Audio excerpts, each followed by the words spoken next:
একদিকে এসআইআর এর শুনানি পর্ব চলছে, আর অন্যদিকে তা নিয়ে চিঠির পাল্টা চিঠি, রীতিমতো পত্রযুদ্ধ চলছে। মুখ্য নির্বাচন কমিশনার জ্ঞানেশ কুমারকে মুখ্যমন্ত্রী মমতা বন্দ্যোপাধ্যায়ের দেওয়া চতুর্থ চিঠি এবং তার পাল্টা হিসেবে জ্ঞানেশ কুমারকে চিঠি লিখেছেন বিরোধী দলনেতা শুভেন্দু অধিকারী। শনিবারের জোড়া চিঠি নিয়ে চাপানোতর বজায় রইল রবিবারও। মুখ্যমন্ত্রী তাঁর চিঠিতে অভিযোগ করেছিলেন, এসআইআর এ সাধারণ মানুষের অবিরাম হয়রানি চলছে, শুনানি প্রক্রিয়া যান্ত্রিক হয়ে পড়েছে, যার মধ্যে সেই সংবেদনশীলতা ও মানবিকতার অভাব রয়েছে। বিরোধী দলনেতা লিখেছেন, এইসব অভিযোগ অতিরঞ্জিত। তাঁর দাবি, মুখ্যমন্ত্রীর অভিযোগগুলি অপ্রমাণিত এবং এসআইআর এর মতো রুটিন সাংবিধানিক প্রক্রিয়া রাজনীতিকরণের চেষ্টা বলে মনে হয়। এসআইআর আবহে একাধিক মৃত্যুর ঘটনা চিঠিতে উল্লেখ করে মুখ্যমন্ত্রী লিখেছেন, ৭৭ জনের মৃত্যু হয়েছে, ৪ জন আত্মহত্যার চেষ্টা করেছেন, ১৭ জন অসুস্থ হয়ে হাসপাতালে ভর্তি হয়েছেন।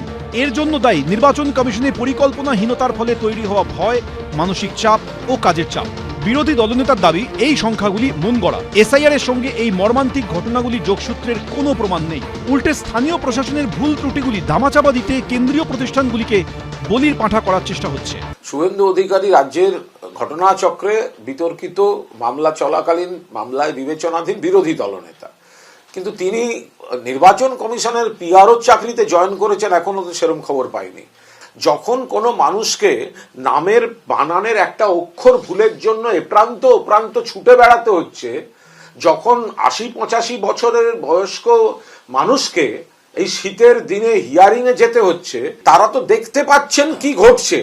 ফলে শুভেন্দু অধিকারী যত এই ধরনের চিঠি লিখবেন, বাংলার মানুষের কাছ থেকে তত বেশি বিচ্ছিন্ন হয়ে যাবেন। নোবেলজয়ী অর্থনীতিবিদ অমর্ত্য সেন, কবি জয় গোস্বামী, অভিনেতা ও তৃণমূল সাংসদ দেব, ভারতীয় ক্রিকেট তারকা মোহাম্মদ সামিকে শুনানির নোটিশ পাঠানো নিয়ে গত কয়েকদিন ধরেই সুর চড়াচ্ছে তৃণমূল। শনিবার জ্ঞানেশ কুমারকে লেখা চিঠিতে মমতা বন্দ্যোপাধ্যায় বলেছেন, এটা কি নির্বাচন কমিশনের চরম ঔদ্ধত্য নয়? এটা পরিচিত কয়েকজনের নাম মাত্র, আরও অনেককে এরকম হয়রানির মুখে ফেলা হয়েছে। পাল্টা চিঠিতে শুভেন্দু অধিকারী তাঁর চিঠিতে লিখেছেন, ভারতের মতো গণতন্ত্রে আইন এবং নির্বাচনী প্রক্রিয়ার সামনে প্রতিটি নাগরিকই সমান। তার মতে নির্বাচন কমিশনের এই পদক্ষেপ তার নিরপেক্ষতাকেই প্রদর্শন করে, নিশ্চিত করে যে কেউ যে কোনো পদমর্যাদা নির্বিশেষে যাচাইয়ের ঊর্ধ্বে নয়। মমতা বন্দ্যোপাধ্যায়ের অভিযোগ, কিছু পর্যবেক্ষক সাধারণ মানুষকে দেশদ্রোহী বলে দাগিয়ে দিচ্ছেন, কোনো প্ররোচনা ছাড়া অপমান করছেন। পাল্টা শুভেন্দু অধিকারী চিঠিতে লিখেছেন, এই ধরনের দাবির সুনির্দিষ্ট কোনো তথ্য প্রমাণ নেই। এই ধরনের অভিযোগ এমন একটা সরকারের পক্ষ থেকে করা হচ্ছে যাদের বিরুদ্ধেই বিরুদ্ধ স্বরকে দমাতে প্রশাসনকে ব্যবহারের অভিযোগ উঠেছে। কমিশনের পর্যবেক্ষকদের নিরাপত্তা নিয়ে মুখ্যমন্ত্রী লিখেছেন, গঙ্গাসাগর মেলার জন্য যখন প্রচুর সংখ্যক রাজ্য পুলিশ মোতায়েন করা হচ্ছে, তখন নির্বাচন কমিশন আশা করছে রাজ্য সরকার এই তথাকথিত পর্যবেক্ষকদের নিরাপত্তা দেবে। রাজ্য সরকারের প্রাথমিক কর্তব্য সাধারণ মানুষকে রক্ষা করা, তথাকথিত পর্যবেক্ষকদের বাঁচানো নয়।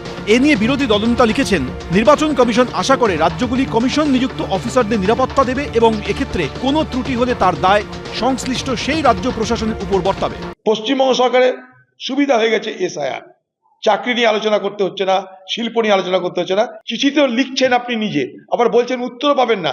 যদি কিছুই না পান, তাদেরকে কিভাবে তাদেরকে সামিল করবেন ভোটার লিস্টে? কারণ সবই তো বিএলও আপনার, ডিএম আপনার, এসডিও আপনার, বিডিও আপনার, ভোটার লিস্টে যারা নাম অন্তর্ভুক্ত করবে সবই তো আপনার রাজ্যের তারা কর্মচারী। সব মিলিয়ে এসআইআর চলার মাঝেই মুখ্য নির্বাচন কমিশনারকে লেখা মুখ্যমন্ত্রী ও বিরোধী দলনেতার দেওয়া চিঠি পাল্টা চিঠি ঘিরে সরগরম রাজনীতি। সত্যজিৎ বৈদ্য, রাজীব চৌধুরী, এবিপি আনন্দ। এবিপি আনন্দ, এগিয়ে থাকে, এগিয়ে রাখে।